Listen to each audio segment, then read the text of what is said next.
First war of independence എന്ന് പറയുന്ന പുസ്തകം പ്രസിദ്ധീകരിക്കാൻ കുറച്ച് പണിപ്പെടേണ്ടി വന്നു സവർക്കർക്ക്.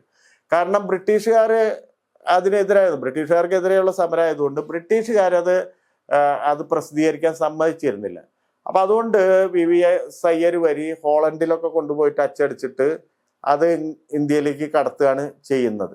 അപ്പൊ ഇന്ത്യയിലേക്ക് കടത്തുമ്പോൾ ഷേക്സ്പിയറുടെ കൃതിയൊക്കെ പോലെ ഒരു പാക്കിംഗ് ഉണ്ടാക്കിയിട്ട് അതിനുള്ളിലൊക്കെ വെച്ചിട്ടാണ് ഇങ്ങോട്ട് വരുന്നത്. ഈ ഘട്ടമാണ് സവർക്കറുടെ ഒരു പക്ഷേ ജീവിതത്തിൽ നമ്മൾ തിരിഞ്ഞു നോക്കിക്കഴിഞ്ഞാൽ അല്പമെങ്കിലും അപരമത സഹിഷ്ണുത കാണിച്ചിട്ടുള്ള ഒരു ഘട്ടം എന്ന് പറയും.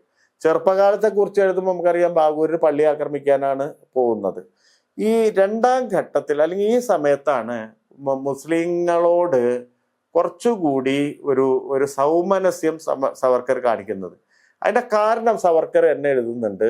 കാരണം നമ്മളെ സംബന്ധിച്ചിടത്തോളം ഇപ്പൊ ബ്രിട്ടീഷുകാരാണ് മുഖ്യ ശത്രു.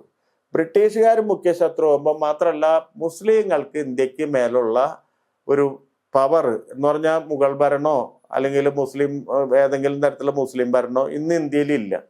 അവർക്ക് ആ ഭരണം നഷ്ടപ്പെട്ടിരിക്കുകയാണ്, നമുക്കും ഭരണം നഷ്ടപ്പെട്ടിരിക്കുകയാണ്. അപ്പൊ അതുകൊണ്ട് നമ്മൾ രണ്ടാളും ഒരർത്ഥത്തിൽ തുല്യ ദുഃഖിതരാണ്.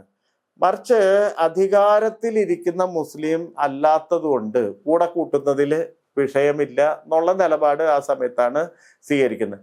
അപ്പൊ 1857 ഒന്നാം സ്വാതന്ത്ര്യ യുദ്ധം എന്ന് പറയുന്ന പുസ്തകം എഴുതുന്ന കാലത്താണ് സവർക്കറുടെ മൊത്തം ജീവിതം എടുത്തു നോക്കിക്കഴിഞ്ഞാൽ അല്പമെങ്കിലും മുസ്ലിങ്ങളോട് ഒരു സഹിഷ്ണുത കാണിക്കുന്ന ഘട്ടം എന്ന് പറയുന്നത്.